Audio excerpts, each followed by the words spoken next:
Okay, so today we have Cilla Black.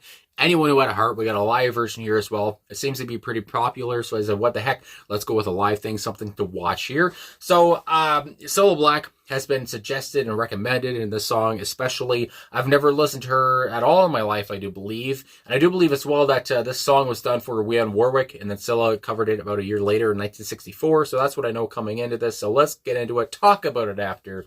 Cilla Black, Anyone Who Had a Heart. Here we go. I'd like to sing one of the songs that made this all possible. It's called Anyone Who Had a Heart.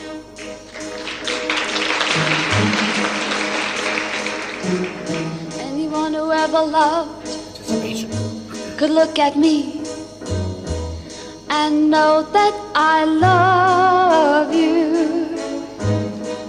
Anyone who ever dreamed could look at me and know I dream of you, knowing I love you so. Anyone who had a heart would take me in his arms and love me too. Oh, could be another heart that hurt me like you hurt me and be so untrue. What am I to do? Every time you go away, I always say, this time it's goodbye, dear. Loving you the way I do, I take you back. Without you, I die, dear. Knowing I love you so.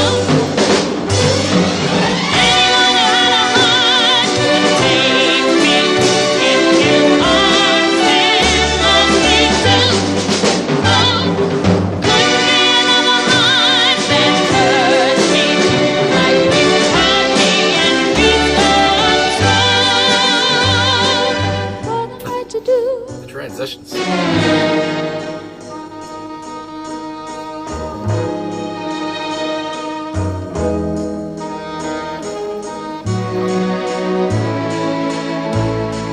Knowing I love you so.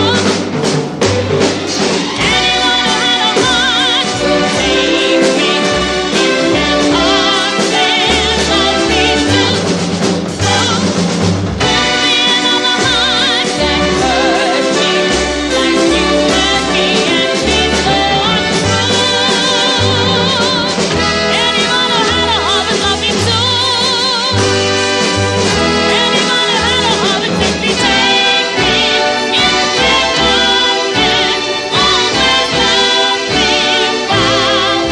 you? Anyone who had a heart would love me too. Anyone who had a heart would simply take me in his arms and always love me while won't you?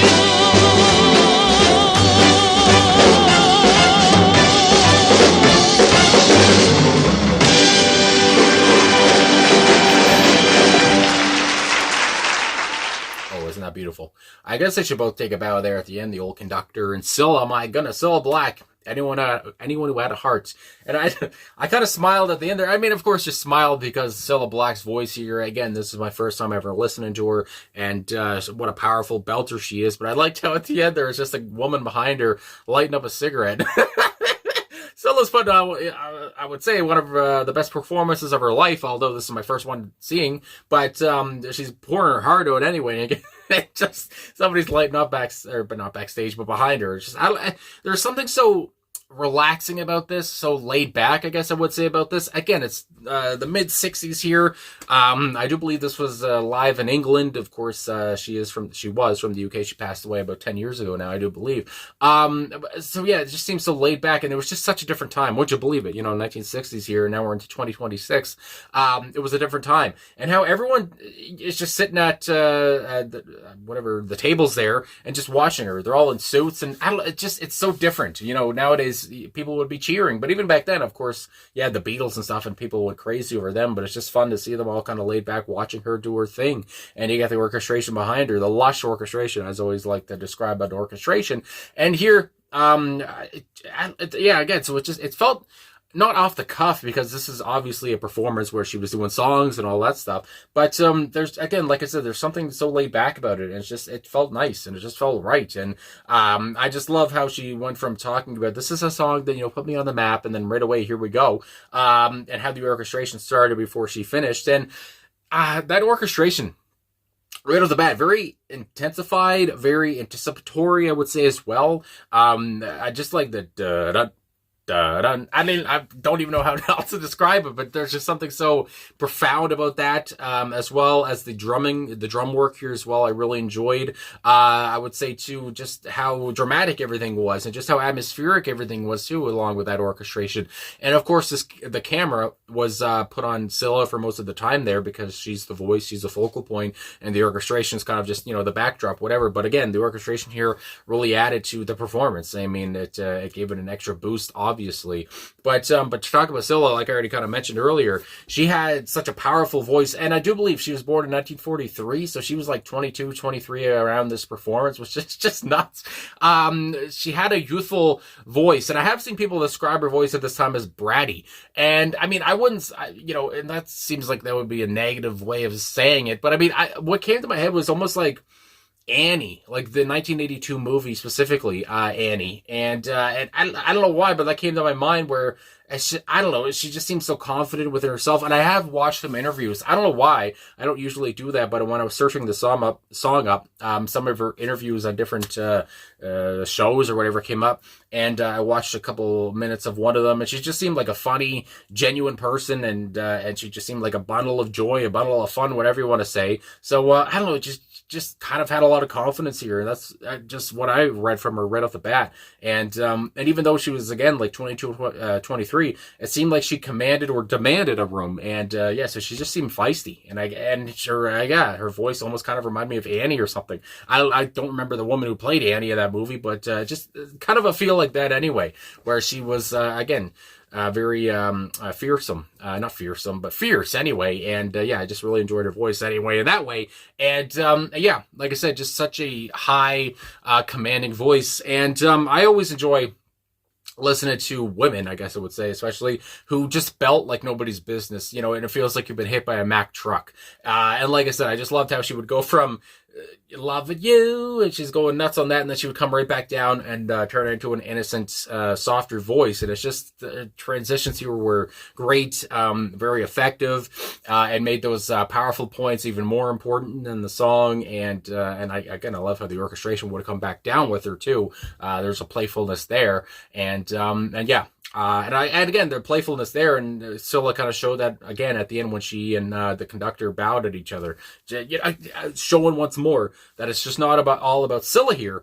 It was about the whole performance, and everyone did great. My goodness gracious! But I mean, the song's a heartbreaker. Hello, I mean, it's dramatic for a reason, and it's just, anyone who had a heart would see that. Hello, I love you so much, but you don't seem to love me back, or you don't even seem maybe to have a heart. What the frig? So. So I don't know if I mentioned this earlier already or what, because I forget what the hell I say, but of course, Hal David, I do believe, and Bert, I don't remember how to say his last name, Bert Bacharach, I apologize, but it was a Hal and Bert combination here who wrote the song. Originally, again, like I said, for Dionne Warwick, and then she did her own version here. Cilla did, and I've reacted to another song, at least one more song that Hal and Bert did, but I don't remember what it was now, but I recognize her name. So obviously they were good at writing hits for people, but let's get into these lyrics now that Cilla did very well at. So, it's singing. So, anyone who ever loved could look at me and know that I love you. Anyone who ever dreamed could look at me and know I dream of you, knowing I love you. So again, it's so noticeable to everybody else who isn't even in love with me. I'm in love with you. I'm not in love with any of them, but to them, who might not even know me, they can understand that I dream of you, I love you, I want to be with you. I mean, my goodness gracious, some freaking idiot on the street knows that I love you so, but how don't you see it? Or maybe the person does see it, but they don't reciprocate the feeling. My God.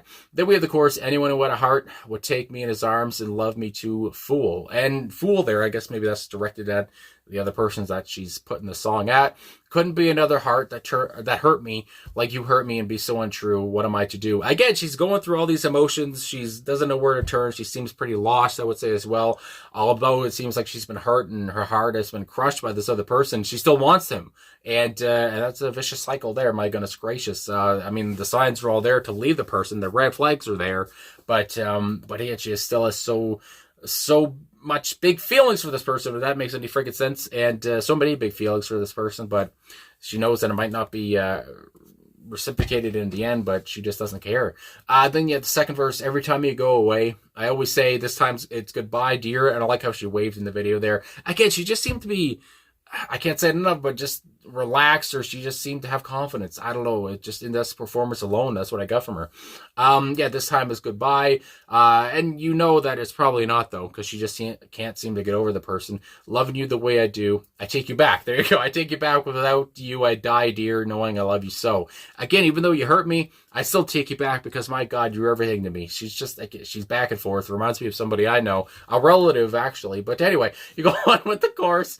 Anyone who had a heart would take me in his arms, love me too, fool. My goodness gracious. Anyone who had a heart would do better than you, but at the same point, nobody is you. I want you. Then the chorus comes again, and then the outro. Anyone who had a heart would love me too. Anyone who had a heart would simply take me in his arms and always love me. Why won't you? And that's, I mean, those lines right there. Why won't you? That's the biggest line here, I feel like. That's pretty self-explanatory and probably, again, one of the most poignant lines in the song. Why won't you? Frig, I want you. I don't want anyone else, but you don't want me. Anyone who had a heart would love me too. Anyone who had a heart would simply take me in his arms and always love me. But, of course, it doesn't seem like that's going to happen here, and it's going to take her a while to get over it.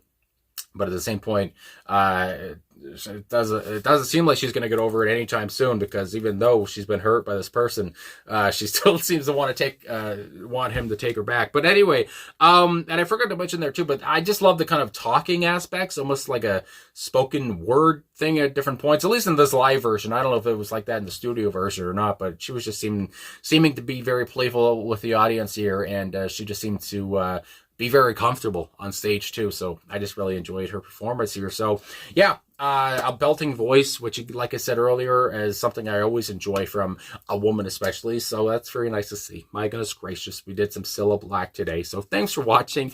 Thanks for liking, subscribing, commenting, all of those things. I really appreciate all the support, and I'll talk to you guys again soon.